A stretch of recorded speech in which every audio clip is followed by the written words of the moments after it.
प्रवक्ता हैं उनको इस डिबेट के लिए आमंत्रित करता हूं। मनोज जी, स्वागत आपका। तो मुझे बताइए कि एसआईआर की प्रक्रिया समाजवादी पार्टी के मुताबिक कैसी चल रही है?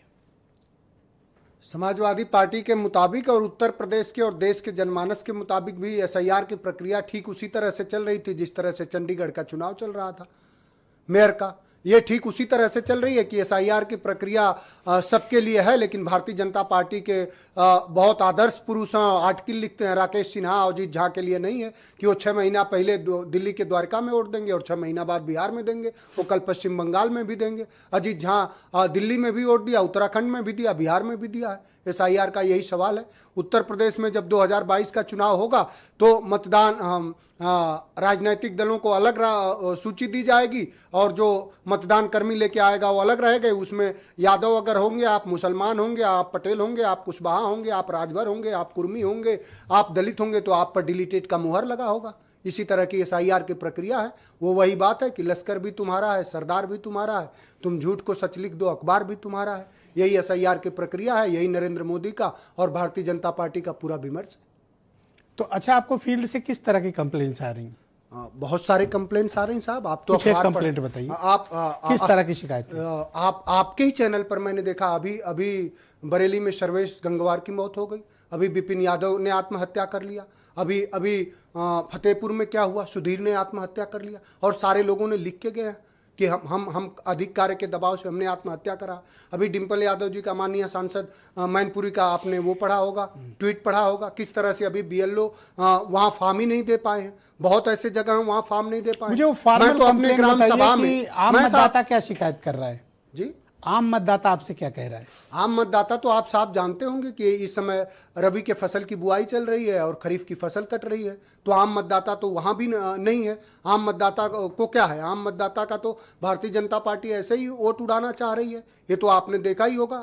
हमारे जो साथी शहीद हुआ है बीएलओ के प्रति क्या इनकी किस तरह की ट्रेनिंग हुई आपने पूछा? इतना बड़ा आपने उनको कार्य आधिक्य दे दिया, आपने कोई ट्रेनिंग करी? देश के निर्वाचन आयोग से सवाल करे, अगर ये जनतंत्र में जन का महत्व है ना, जन अगर सवाल करे, जनता अगर सवाल करे कि तुम एसआईआर आप करा रहे हो, इसका स्वागत है। हमारी पार्टी ने तो स्वागत करा, हमारे नेता ने तो बस इतनी बात कही कि आप उनकी ट्रेनिंग करे होते, आप 3 महीना डेट बढ़ा देते। आपने अभी कहा अब पूरे देश में 25 से ज्यादा लोगों ने आत्महत्या कर ली। क्यों? वो किसकी जिम्मेदारी है? किसकी जिम्मेदारी? आपको पता है, आप बीजेपी के कीर्तन गाने वाले भाई से आपको पूछना चाहिए क्या दे दिया है इन्होंने बीएलओ को। आप 18 घंटे काम ले रहे हो, उनकी जान ले रहे हो आप, और दिया क्या आपको पता साहब? सिर्फ 500 रुपया मिलेगा एसआईआर करने का, और उसमें कितने लोगों को लगाया? तो आप एक बात बताओ कि अब आपकी पार्टी क्या चाहती है, आपकी डिमांड्स क्या है, क्या होना चाहिए कि जिससे हम एक शुद्ध मतदाता सूची जनता के समक्ष चुनाव में रख पाए?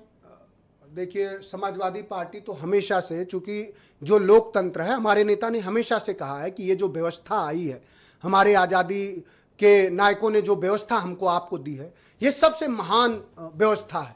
इसमें सबके प्रति जो संविधान में हम जो चाहते हैं ना, जो संविधान के प्रस्तावना में एक शब्द है साहब, प्रतिष्ठा और अवसर की समता, वही हम चाहते हैं कि इसमें प्रतिष्ठा और अवसर की समता हो, सबको तो आपके मुताबिक इस सूची बनाने में भेदभाव हो रहा है?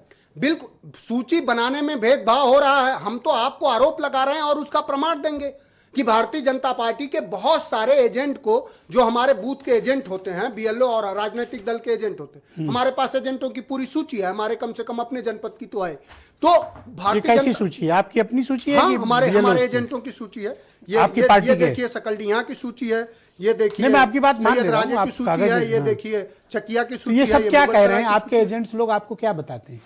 यही मैं पूछ रहा हूं। हमारा जो एजेंट होता है वो क्या कहता है आपसे? वो सहयोग करता। हमारा एजेंट सहयोग करने के लिए बनाया जाता है, क्योंकि राजनीतिक दल का ही काम, जो लोकतंत्र है वो राजनीतिक दल के लोग ही चुनाव लड़ते हैं। Thank you sir.